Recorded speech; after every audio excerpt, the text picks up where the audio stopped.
Freddy Cohen, nous allons vous parler maintenant d'un très très beau documentaire qui sort aujourd'hui en salle et ça s'appelle Et les Mistral gagnants. Vous allez voir avec Brigitte, donc c'est des enfants de 6 à 9 ans, ils sont atteints de graves maladies.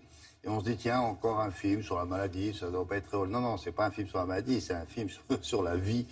Qui est la réalisatrice de ce documentaire? Alors, la réalisatrice, c'est Anne-Dauphine Julian.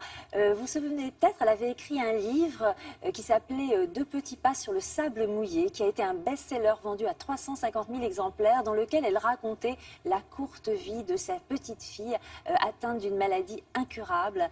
Et donc, c'est certainement parce qu'elle connaît la maladie des enfants de l'intérieur, qu'elle a souhaité faire ce film et filmer, vous l'avez dit, des enfants de 6 à 9 ans atteints de maladies graves, parfois évolutives.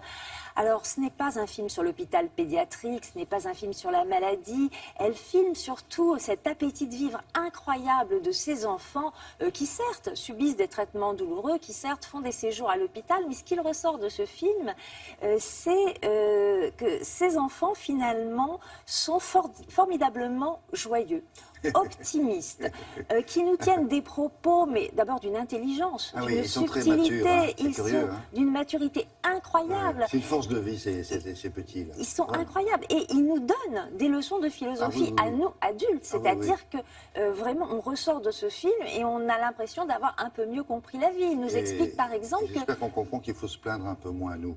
Ah, ça c'est certain. Ouais. Il nous explique par exemple qu'une belle vie, ça ne se compte pas au nombre d'années, qu'on peut être heureux en étant malade.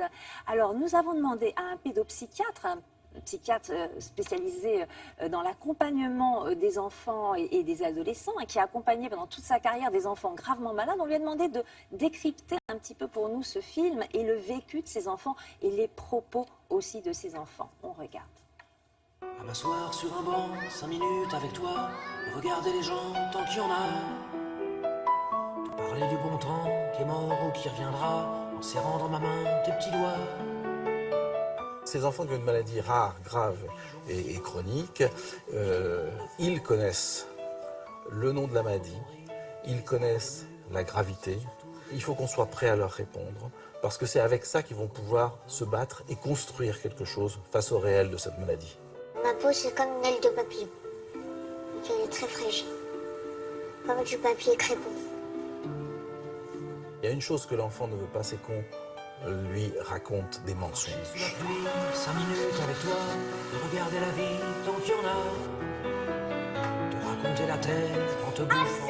C'est vous qui êtes affreux, grossier, vulgaire et malhonnête. Comment les enfants malades trouvent la force de faire tout ce qu'ils nous montrent dans le film? Parce qu'eux-mêmes, ils sont capables de se penser comme enfants et comme personnes, et pas comme enfants malades. Te raconter surtout les carambars d'antan. Ça, c'est ma maladie. Neuroblastome. Maman, il m'a tout expliqué quand j'étais bébé. Quand je serai mort, je vais être plus malade. Il faut savoir d'abord que l'enfant pense à la mort. Et les enfants malades sont confrontés à cette idée-là encore plus tôt que les autres. Et donc c'est vrai qu'il faut être capable de leur répondre, mais il faut laisser toujours une place, je dirais, à la vie, à l'espoir et même au miracle. Je n'ai pas les yeux de la même couleur.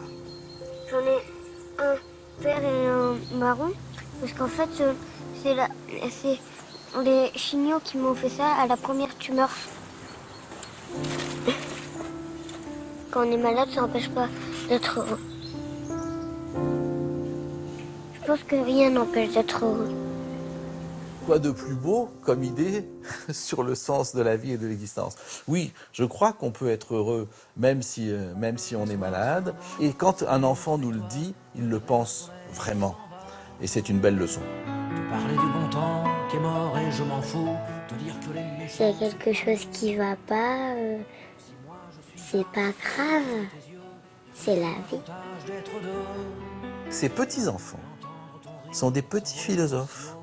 On a dans ce film un résumé de toute la pensée philosophique sur l'ici et le maintenant, sur la présence à l'autre, sur le rire, sur la mort, sur le sens de la vie. Et les Mistral gagnants, et les Mistral gagnants.